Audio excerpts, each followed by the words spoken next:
नमस्कार। आज हम बात कर रहे हैं भारतीय शेयर बाजार की और खासकर जो शुक्रवार 31 अक्टूबर 2024 को गिरावट देखने को मिली। हाँ जी। हमारे पास हिमालयन स्टॉक्स गुरुकुल का विश्लेषण है। दिलचस्प है ये। अच्छा, ग्लोबल मार्केट का क्या हाल था? उनका भी असर रहा होगा? बिल्कुल, ग्लोबल संकेत भी कोई बहुत अच्छे नहीं थे।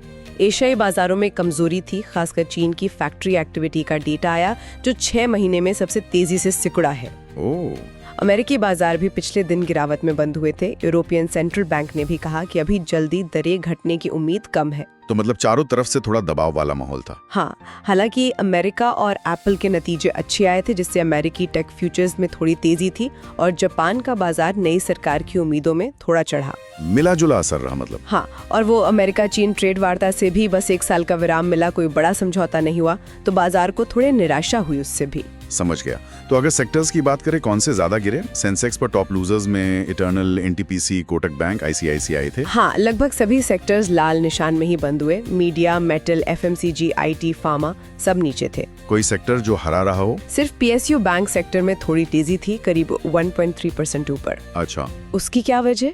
एक तो उनमें एफडीआई सीमा बढ़ने की उम्मीदें हैं और दूसरी तिमाही के नतीजे भी ठीक ठाक आ रहे हैं उनके। ओके, तो एक्सपर्ट्स क्या कह रहे हैं, अभी क्या करना चाहिए?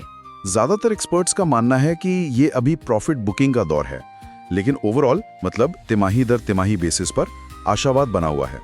तो मतलब गिरावट पर खरीदारी की रणनीति? हाँ, बाय ऑन डिप्स की रणनीति शायद अभी भी काम कर सकती है, जैसा कि हिमालयन स्टॉक्स गुरुकुल का विश्लेषण भी कहता है। ठीक है, तकनीकी स्तर पर मतलब चार्ट्स पर क्या दिख रहा है?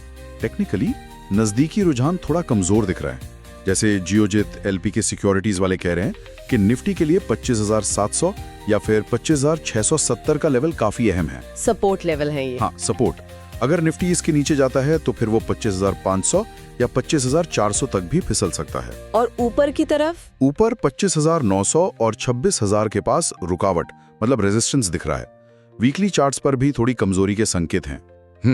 और वो इंडिया विक्स डर वाला इंडेक्स। हाँ, इंडिया विक्स भी थोड़ा बढ़ा है। जब विक्स बढ़ता है तो मतलब बाजार में थोड़ी घबराहट बढ़ रही है और आगे उतार चढ़ाव की आशंका ज्यादा रहती है। यानी थोड़ी सावधानी बरतने का समय है। हाँ, कह सकते हैं। और आखिर में रुपया कैसा रहा? रुपया भी थोड़ा कमजोर हुआ। डॉलर के मुकाबले 88.7650 पर बंद हुआ। तो एफआईआईज की बिकवाली का असर रुपये पर भी? हाँ बिल्कुल, जब विदेशी निवेशक पैसा निकालते हैं तो डॉलर की डिमांड बढ़ती है और रुपया कमजोर होता है। ठीक है। और याद रखिए, ये सारी जानकारी और विश्लेषण हिमालयन स्टॉक्स गुरुकुल की तरफ से था। उनके चैनल को सब्सक्राइब, लाइक और शेयर करना बिल्कुल ना भूलें। अगली बार फिर मिलेंगे।